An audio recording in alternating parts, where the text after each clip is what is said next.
Glória a Deus. É um motivo de alegria, né? Nós estamos aqui mais uma vez reunidos. Eu confesso que eu estou um pouco enferrujada. A última vez que eu preguei, que eu ministrei também um culto de 100 horas, já fez 3 anos, né? E Deus nos deu esse privilégio. Interessante que antes, quando eu vinha para a igreja, eu achava... Sempre foi o meu culto preferido, foi o culto das 100 horas. E eu achava tão lindo a forma que Deus usava as irmãs, e eu dizia, eu quero isso para mim, eu quero pregar no culto de 100 horas. Eu não sabia nem o que estava pedindo. Glória a Deus. Às vezes a gente pede coisas que a gente não tem noção do que está pedindo, né? E aí quando chega a hora, a gente se vê meio aperreado, e Jesus, e agora? Eu me encontro igual Jeremias, quando eu disse, Senhor, eu não sei falar. Eu não sei falar, eu não sei pregar, mas que seja aquilo que o Senhor quer falar, né? E principalmente que todos nós que estamos aqui sejamos aptos a entender, né? Aquilo que Ele quer nos dizer nessa noite, porque Ele tem toda a liberdade na nossa vida e nesse lugar. Eu peço que a igreja se ponha de pé e abra a Bíblia no Salmo 103. Glória, glória. Aleluia.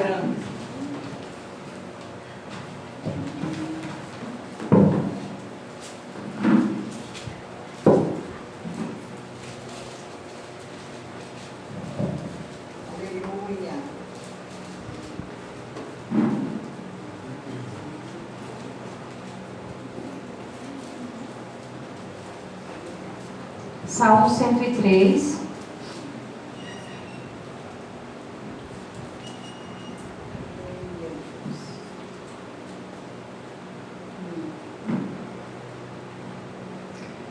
Amém? E diz assim a palavra do Senhor: Bendize, ó minha alma, ao Senhor, e tudo o que há em mim bendiga ao seu santo nome. Bendize, ó minha alma, ao Senhor, e não te esqueças de nenhum só de seus benefícios. Ele é quem perdoa todas as tuas iniquidades, quem sara todas as tuas enfermidades, quem da cova redime a tua vida e te coroa de graça e misericórdia, quem farta de bens a tua velhice, de sorte que a tua mocidade se renova como a da águia. Amém. Só a Deus. Amém. Aleluia. Glória a Deus. Glória a Deus. Glória a Deus. Aqui nós vemos uma conversa do salmista Davi com a sua alma. E não é todo dia que a gente vê isso, né? Não é comum a gente ver alguém conversando com a sua própria alma. Aleluia. Eu fico imaginando a cena. De repente, o salmista Davi indagando a si mesmo, mediante os problemas, as situações, e reconhecendo todas as falhas da sua alma. Aqui nós vemos que a alma de Davi é esquecida. Lembra-te dos seus benefícios, não esqueça, você é esquecida. Ei, você é enferma, você é doente, e é Ele quem te sara. É Ele quem te sara. Você é velha, mas é Ele quem renova a tua velhice, de sorte que a tua mocidade se renova. Então eu acho muito interessante esse salmo, muito lindo. As coisas que Davi fala consigo mesmo, trazendo a memória, né? Chamando a atenção da sua própria alma, para lembrar dos feitos do Senhor. Aleluia. E assim como Davi, somos nós também, né? Fato que Davi, não era só Davi que tinha alma, todos nós temos. E muitas vezes a gente esquece as coisas que o Senhor fez e faz por nós, não é verdade? E trazendo assim o esquecimento dos seus benefícios, a gente chega a murmurar, chega a ficar inquieto, a ficar triste, a ficar desanimado, tão somente por não trazer à memória os benefícios do Senhor e o quão misericordioso Ele é para conosco. Aleluia. É verdade? Então aqui ele conversando com a sua alma, ele diz assim: bendize, ó minha alma, ao Senhor. Aliás, não só você, mas tudo o que há em mim, bendiga ao seu santo nome. Lembre dos benefícios do Senhor e não esqueça de nenhum só porque Ele é quem perdoa todas as tuas iniquidades. Ele sara as tuas enfermidades e Ele redime a tua vida da cova. Ele te coroa de graça e de misericórdia, de sorte que os teus dias, a tua velhice, a tua mocidade se renova como a da águia. Glória a Deus. Glória a Deus. Então nós vemos aqui o salmista se gabando para a sua própria alma de quem era o Deus dele. Dificilmente nós fazemos isso, não é verdade? Às vezes a gente esquece quem é o nosso Deus, quem é esse Deus tão maravilhoso que nós servimos. É muito mais comum vermos pessoas se gabando de coisas tão efêmeras, coisas tão fúteis. Por exemplo, o time de futebol, né? Os flamenguistas enaltecem o time. Quem gosta de escola de samba, né? Defende com unhas e dentes, com garra a sua torcida.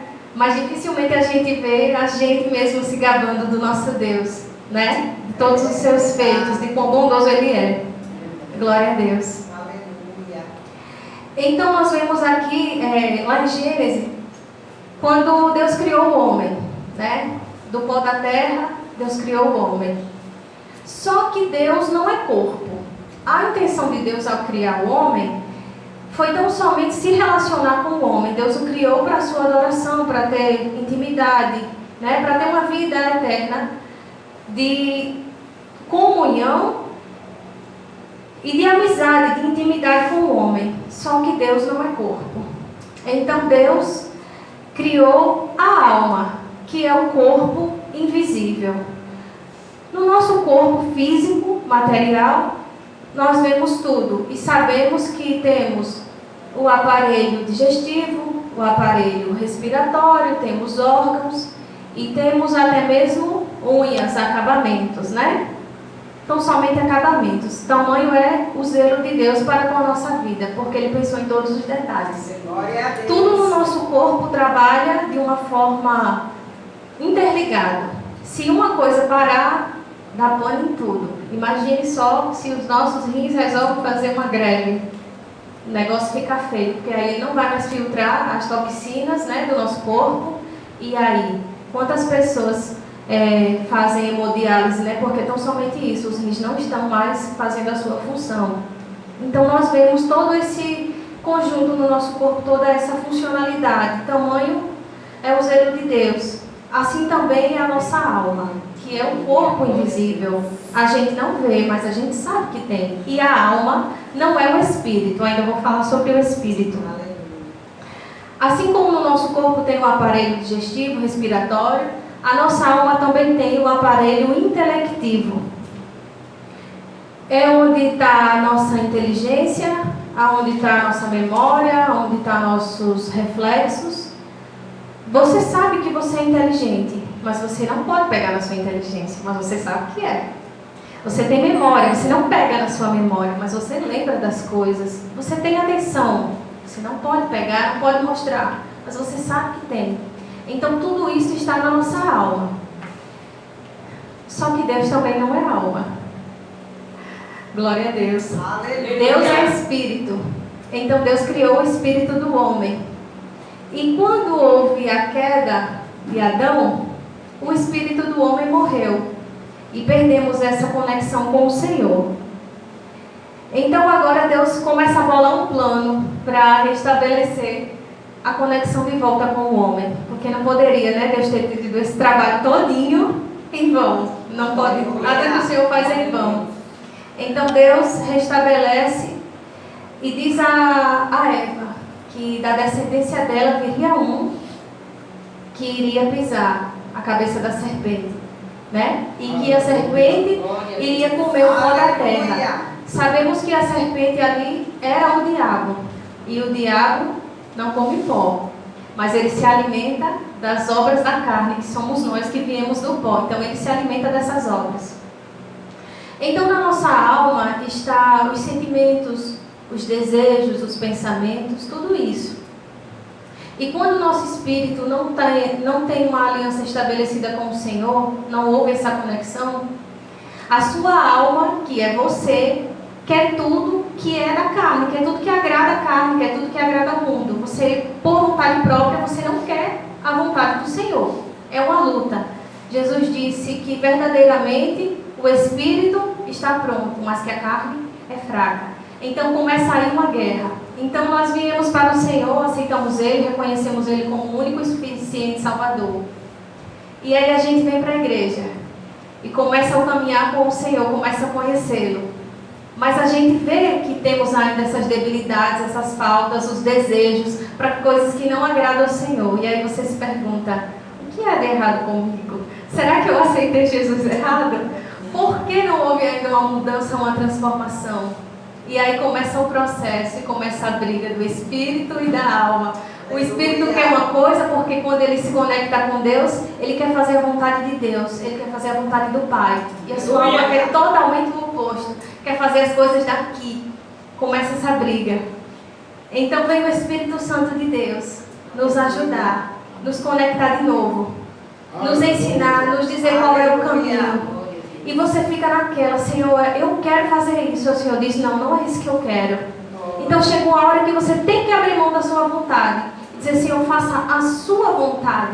Porque eu sei que a minha vontade não te agrada. A minha vontade, o meu desejo, os meus pensamentos não são os seus. A Bíblia diz que os pensamentos do Senhor são mais altos do que os nossos. Não é verdade? Os pensamentos dele, a gente não é capaz de imaginar, mas são melhores. Eu gosto muito do que diz lá em Jeremias 29:11. Porque eu bem sei os pensamentos que tenho a respeito de vocês. Pensamentos de paz e não de mal, para vos dar o fim que espera. Glória a Deus. Aleluia. A Bíblia fala também para nós trazermos à memória aquilo que nos dá esperança. Então eu vejo que Deus, Ele gosta muito de memoriais. Deus gosta disso. Por quê? Porque Deus sabe que a nossa estrutura, fraca como somos, a gente tem mania de esquecer as coisas boas, mas de lembrar das coisas ruins a gente lembra, né? Então a gente esquece as coisas boas. Então nós vemos no decorrer da Bíblia que Deus estabeleceu memoriais. Por quê? Porque a gente tem essa debilidade, sem estar esquecendo. Por exemplo, Deus mandou que Moisés escrevesse em tábuas os 10 mandamentos. Por quê? Porque ele sabia que se ele só falasse, o povo não ia esquecer. Então estava lá para lembrar, ó, lembra. Outro memorial que me veio à mente agora, o arco-íris. Foi um memorial estabelecido pelo Senhor. Ali foi uma aliança que ele fez e disse a Noé que nunca mais mandaria dilúvio para a terra, né? Então estabeleceu ali o arco-íris, o símbolo, um memorial. E na nossa vida não é diferente. É necessário que nós construímos memoriais com o Senhor, para que a gente nunca esqueça os seus feitos. Glória a Deus. Aleluia. Glória a Deus. Aleluia.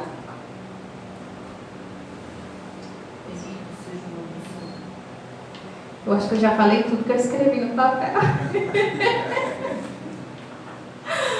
Glória a Deus. Aleluia. Chega, Samuel, me ajuda. Glória a Deus. Glória a Deus. É isso, já li tudo. Então, é isso. Foi rápido, né? 10 minutos. Glória a Deus. Glória a Deus. Glória a Deus. O quão importante é lembrarmos os feitos do Senhor e principalmente pedir a ajuda dele. A Bíblia diz que Jesus disse assim: quando fores orar, não oreis como os hipócritas. Quer dizer que os hipócritas também oram. Não orei como os hipócritas que falam alto lá na praça, na esquina, para todo mundo ouvir o que ele está olhando. E é aquela oração eloquente, aquela oração mentirosa, porque ele não vai falar alto na esquina para todo mundo ouvir os seus pecados, ele não vai falar. Então é uma oração mentirosa, não é uma oração verdadeira. Então Jesus, ele quer ter intimidade conosco. Ele diz: entra no teu quarto, fecha a porta. Aleluia. E fala com o teu Pai, que te ouve em secreto. Glória a Deus. Interessante que ele ouve em secreto, mas ele nos honra publicamente. Aleluia. Glória a Deus por isso. E Aleluia. por que o quarto? Porque é necessário ter essa intimidade. Está ali só você e Deus. Não tem condições de chegar ali, você ainda mentir para o Senhor, você não ser sincero, não ser verdadeiro, não dizer o que realmente está acontecendo. Porque Deus, Ele sabe de todas as coisas. Deus vê tudo, ouve tudo, sabe de tudo.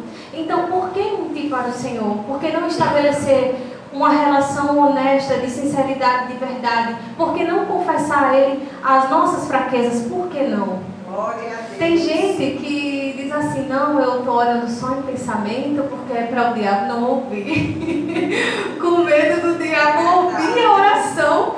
Cara, você está dando mais poder ao diabo do que a Deus. Você acha que porque ele vai ouvir sua oração? E Glória. o seu Deus é o Todo-Poderoso. Aleluia. Você não tem que temer ao diabo, é ele que tem que ter medo do Deus que está na sua vida, tem que correr, não é verdade? Então, por isso a importância dessa intimidade no quarto, não é verdade? Porque ali você pode ser sincero, pode se abrir. Aleluia. E não esconder, não tentar ocultar do Senhor. A Bíblia diz que os olhos dele são como chamas de fogo sobre a terra. Glória. Se eu fosse às mais profundas trevas, ele me veria lá. Se eu subisse nos mais altos montes, lá ele também me vê. Glória. Então não Aleluia. existe obstáculo para o Senhor. Não existe um lugar que a gente possa se esconder de sua presença. Eu ouvi um testemunho de uma senhora que criava patos e amava muito eles. E nas férias da escola, né, os seus netos foram para lá ficar com ela e brincando, o menino acertou a pedra na cabeça do pato preferido e matou o pato.